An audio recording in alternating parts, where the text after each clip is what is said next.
अजीबो गरीब बहू। मोनिका बहू से सब परेशान थे। कारण था उसका नेचर, जो शादी के 8 साल बाद भी किसी को समझ में ही नहीं आ रहा था। बहू, मैं मंदिर जा रही हूँ, आऊं तो पराठा तैयार रखना। पराठा किस चीज का माँ जी? आलू पनीर या प्याज आलू या मेथी का बना दूं? सास, जिसे मंदिर जाने को देर हो रही थी, अरे बहू किसी भी चीज का बना देना, वैसे भी भूख बहुत लगी है, मैं जल्दी ही मंदिर होकर आती हूँ। सास तो चली जाती है, लेकिन बहू वो तो अपने ही काम में मस्त हो जाती है। बेटा तेरी सास आती होगी, जल्दी से पराठा बनाकर रख दे, नहीं तो तेरी क्लास लग जाएगी। ना ना पिताजी, अब कोई मेरी क्लास नहीं ले सकता। नहीं ले सकता? अब नहीं ले सकता क्या मतलब?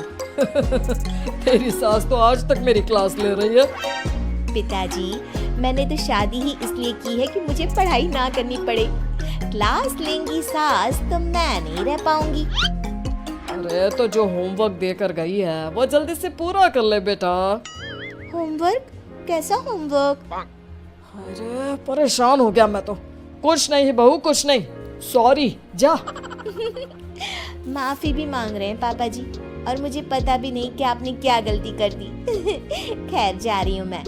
आज ना अलमारी ठीक करने का काम करना है मुझे। बहू कमरे में चली जाती है कि सामने उसकी बेटी की सहेली आ जाती है।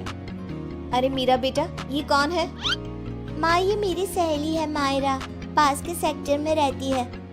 अच्छा, क्या नाम है? कहाँ मिले तुम दोनों? आंटी, इसने बताया ना कि मेरा नाम मायरा है, मैं पास के बिल्डिंग में रहती हूँ और हम स्कूल फ्रेंड्स हैं। अच्छा, तुम लोग स्कूल में नहीं खेलते, जो घर में खेलने की जरूरत पड़ गई। वैसे क्या करते हैं पापा तुम्हारे? आंटी, मेरे पापा अमेरिका में रहते हैं। अच्छा, क्या करते हैं? अच्छा, कितने भाई बहन हो तुम? और सॉरी आंटी, मुझे जाना है। मीरा, देख लेना, खेलना हो तो शाम को पार्क में मिलते हैं। सहेली के जाने के बाद क्या है माँ, भगा दिया ना मेरी सहेली को। अरे पता नहीं क्यों इतनी बड़ी होकर भी आप समझ नहीं पाती कि कैसे रहना चाहिए, क्या पूछना चाहिए। भगा दिया मेरी सहेली को। खैर, मोनिका का अजीबो गरीब नेचर चेंज होने का नाम ही नहीं ले रहा था। एक दिन, क्या बात है मोनिका, कहाँ जा रही हो? मैं ना जरा बाजार जा रही हूँ, थोड़ा काम है। आप बताओ, काफी बिजी लग रहे हो। हाँ यार, वर्क फ्रॉम होम है ना, तो काम बहुत ज्यादा है। ठीक है, कोई ना। वो क्या है ना, बाहर धूप है और मुझे सामान लेने जाना था। कोई ना, लेकर आती हूँ। क्या होगा, ज्यादा से ज्यादा चक्कर खाकर गिर जाऊंगी या फिर कुछ हो जाएगा। अरे नहीं नहीं, लाओ लाओ, क्या लाना है? लिस्ट मुझे दे दो, मैं लेकर आता हूँ। मोनिका पति को लिस्ट देकर किचन में चली जाती है। अरे क्या बात है, तू तो झोला लेकर निकली थी, फिर वापस क्यों आ गई? वो क्या है ना, ये बोले कि मैं ले आता हूँ तो मैं वापस आ गई। देख ले, किचन तेरा है, तू जानती है क्या है क्या नहीं है। अरे कोई बात नहीं, वो ले आएंगे ना सब, मैंने उन्हें लिस्ट दे दी है। लेकिन जब थोड़ी देर बाद पति सारा सामान लेकर आता है तो मैं चली दाल बनाने। लेकिन ये क्या, झोले से तो दाल निकलती ही नहीं। ये क्या है जी, दाल क्यों नहीं लाए आप? अरे लिस्ट में लिखा ही नहीं था तो मैं कैसे लाता? जो लिखा है सब लाया हूँ मैं। बस अब तो मोनिका का गुस्सा 7वें आसमान में पहुंच जाता है। अरे नहीं लिखा तो ये मतलब कि तुम लाओगे नहीं? कम से कम थोड़ा सोच ही लेते। मोनिका बड़बड़ाती वहां से चली जाती है और पति, वो तो बेचारा सर पकड़कर खड़ा हो जाता है। अब पता चला हम कैसे रहते थे सारा दिन और सारी शाम। हाँ पापा, मम्मी की आदतें तो समझ में नहीं आती। कल मेरी सहेली को भी भगा दिया। एक रोज तो मुझे इतना परेशान कर दिया कि मैं अपना सर पकड़कर ही बैठ गया। अरे मेरा तो रहने ही दो बेटा, क्या बताऊं क्या ना बताऊं। अरे पता ही नहीं चलता किस पल क्या समझ जाए और क्या समझा दे। समय निकल रहा था, हर कोई मोनिका से परेशान हो रहा था। किसी के पास कोई उपाय नहीं था कि कैसे उसकी आदतों को सुधारा जाए। फिर एक रोज, अच्छा बेटा, क्या खाओगी आज? माँ, कुछ भी बना लो।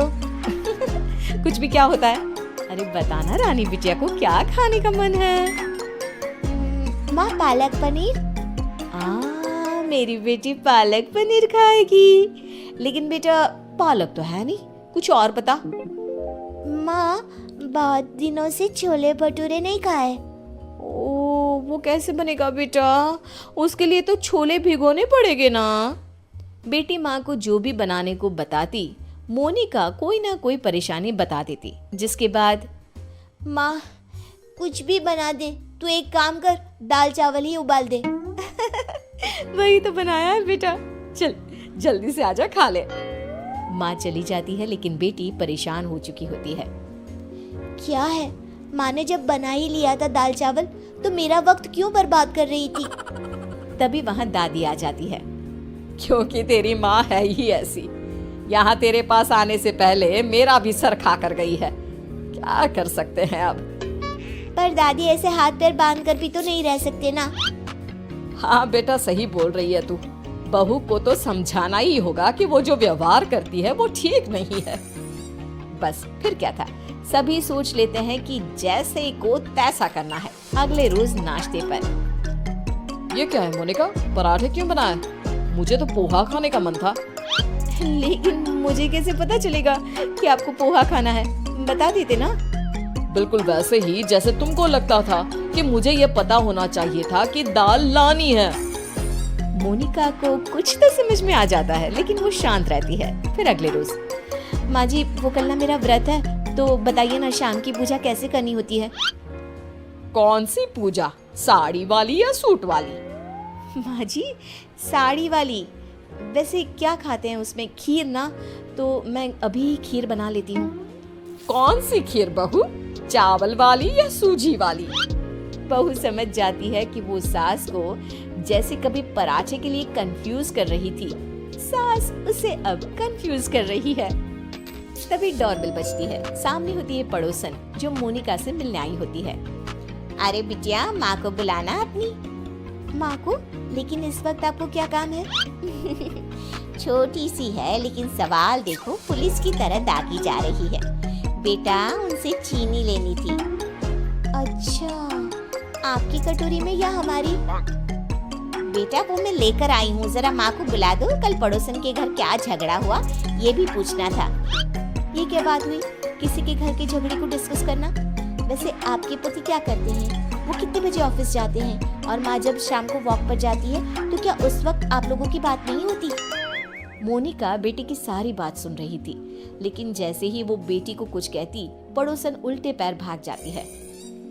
माँ, मीरा, मैं समझ गई हूँ कि मैं क्या गलती कर रही थी।